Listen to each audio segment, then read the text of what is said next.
Hello everyone, welcome to my homemade kitchen. তো তোমরা কারা কারা আমার মতো এরকম গঙ্গার দেশি ট্যাংরা মাছ খেতে ভালোবাসো বলো তো? আর তুমি এরকমভাবে বাড়িতে একদিন রান্না করে দেখো, যারা খেতে ভালোবাসো। আমি আশা করি সবার খুব ভালোই লাগবে। তো দেখো, আমি সেই জন্য আজকে গঙ্গার বেশ ফ্রেশ টাটকা টাটকা ট্যাংরা মাছ নিয়েছিলাম, কেটে বেছে পরিষ্কার করে। আর রান্না করার জন্য নিয়েছিলাম আলু লম্বা লম্বা করে কেটে, একটা টমেটো পিস করে কেটে নিয়েছি, আর কটা কাঁচা লঙ্কা চেরা। আর তো মাছগুলো দেখো ভাজার জন্য রেডি করে নেব। এখন মাছগুলোতে মাখিয়ে নেব নুন, হলুদ আর একটু তেল না মাখালে কিন্তু মাছগুলো যখন আমি কড়াতে ভাজবো তখন কিন্তু প্রচণ্ড ফাটবে, যেহেতু এগুলো আঁশ নেই। তো দেখো, তেলটা ভালো করে নুন হলুদ তেল মাখিয়ে নিয়ে এবার কড়াতে দিয়ে দেবো তেল গরম হয়ে গেলে মাছগুলো ছেড়ে দেবো ভাজা হওয়ার জন্য। তো আমি মাছগুলো ভাজা হওয়ার জন্য ছেড়ে দিয়ে এখানে কিছু মশলা রেডি করে নেব।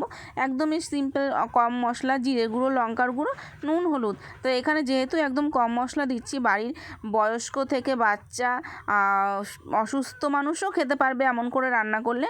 আর যেহেতু একদমই অল্প মশলা, সেহেতু আশা করি সবার খেয়ে ভালোই লাগবে। আর গঙ্গার টাটকা মাছ তো একটু কম মশলা দিয়ে রান্না করলে ভালো লাগে। তো দেখো, মাছগুলো ভেজে নামিয়ে নিয়েছি আর দিয়ে দিয়েছি ওই তেলের মধ্যে একটু জিরে সম্বার আর আলুগুলো, কাঁচা লঙ্কা চেরাটা দিয়ে সামান্য নাড়াচাড়া করে একটু লবণ দিয়ে দিয়েছিলাম যাতে আলুতে লবণটা ঢোকে।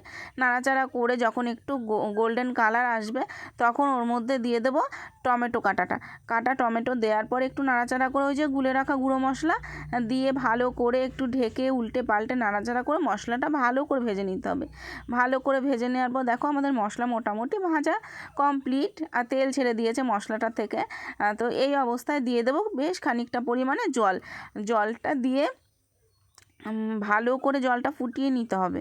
জলটা যতক্ষণ না ফুটবে ততক্ষণ কিন্তু আমরা মাছটা দিতে পারবো না। জলটা ফুটে গেছে দেখো, এখন কিন্তু আমরা ভাজা মাছ বেশ ছেড়ে এর মধ্যে উল্টে পাল্টে দিয়ে খানিকক্ষণ ফুটিয়ে নিতে হবে মাছটা দিয়ে, আলুটা দিয়ে, যতক্ষণ পর্যন্ত আলুটা সিদ্ধ না হয়ে যায়।